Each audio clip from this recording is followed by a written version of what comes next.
আসসালামু আলাইকুম প্রিয় দর্শক, বিস্তারিত সংবাদের শুরুতে জানিয়ে দিচ্ছি ফ্রেশ প্রিমিয়াম টি সংবাদ শিরোনামগুলো। শুরুতেই সংবাদ শিরোনামগুলো জানাচ্ছি। আরও 51 নেতাকে বহিষ্কার করল বিএনপি। শর্ত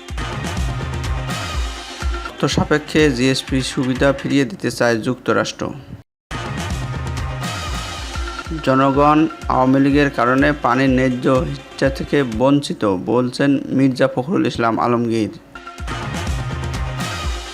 কমিউনিটি ব্যাংকের ৫ম বার্ষিক সাধারণ সভা অনুষ্ঠিত। এতক্ষণ শিরোনামগুলি শুনছিলেন, এখন বিস্তারিত। দর্শক, ভিডিওটি দেখতে দেখতে এই চ্যানেলটি সাবস্ক্রাইব করে আমাদের সাথেই থাকুন আর আপনার মূল্যবান মতামত কমেন্ট সেকশনে জানিয়ে দিন।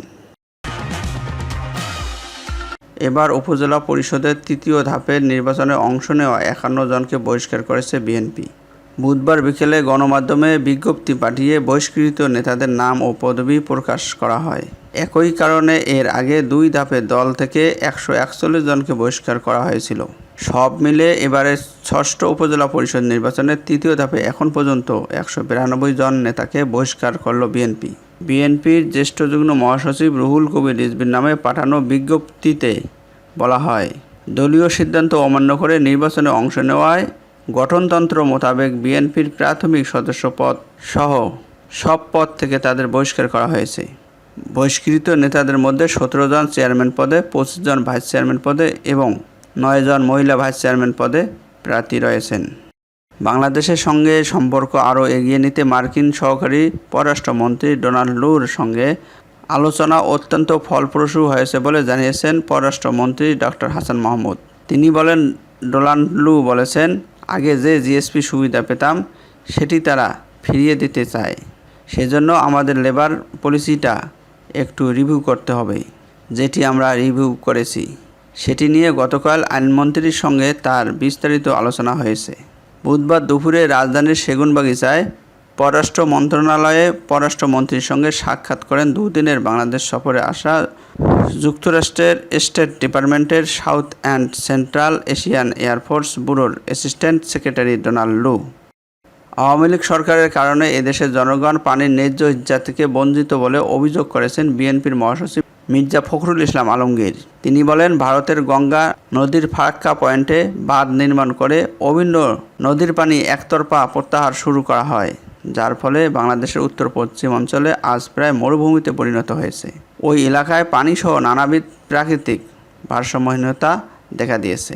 তিনি বলেন, জীবন বৈচিত্র্য ও পরিবেশগত মানকে বিবেচনা না করে এবং প্রাকৃতিক ও মানবিক বিপর্যয়ের সম্ভাবনাকে উপেক্ষা করে তৎকালীন আওয়ামী লীগ সরকার জনগণের মতামতকে অগ্রাহ্য করে ভারতকে কয়েকদিনের জন্য পরীক্ষামূলক ফারাক্কা বাঁধ চালুর অনুমতি দেয়। কিন্তু সেই বাঁধ অব্যাহতভাবে আজ পর্যন্ত চালু আছে।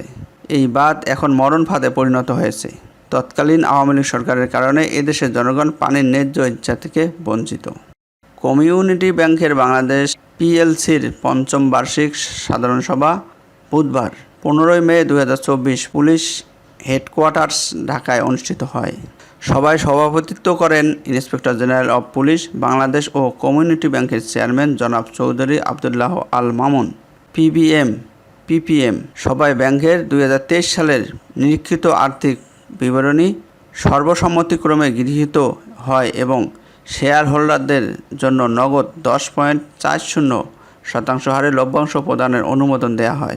Inspector general of police Bangladesh ও কমিউনিটি ব্যাংকের চেয়ারম্যান চৌধুরী আবদুল্লাহ আল মামুন পিপিএম সম্মানিত শেয়ার হোল্ডারগণের উদ্দেশ্যে বলেন, কমিউনিটি ব্যাংক শুধু পুলিশের ব্যাংক নয়, এটি সাধারণ জনগণের ব্যাংক।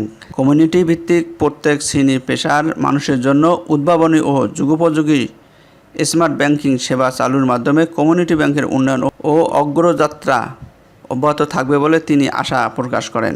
তিনি বলেন, কমিউনিটি ব্যাংক শুধু মুনাফাই করে না, সামাজিক দায়বদ্ধতার অংশ হিসেবে দেশের দুর্গম ও উপকূলীয় এলাকায় মানুষের জন্য সুপেয় পানির ব্যবস্থা, দুস্থ রোগীদের চিকিৎসা সেবা দেয়া, দরিদ্র শিক্ষার্থীদের পড়ালেখায় সহযোগিতা এবং মেধাবৃত্তি প্রদানসহ প্রান্তিক জনগোষ্ঠীর কল্যাণেও কাজ করে আসছে। পরবর্তী সংবাদ দেখার আমন্ত্রণ জানিয়ে শেষ করছি।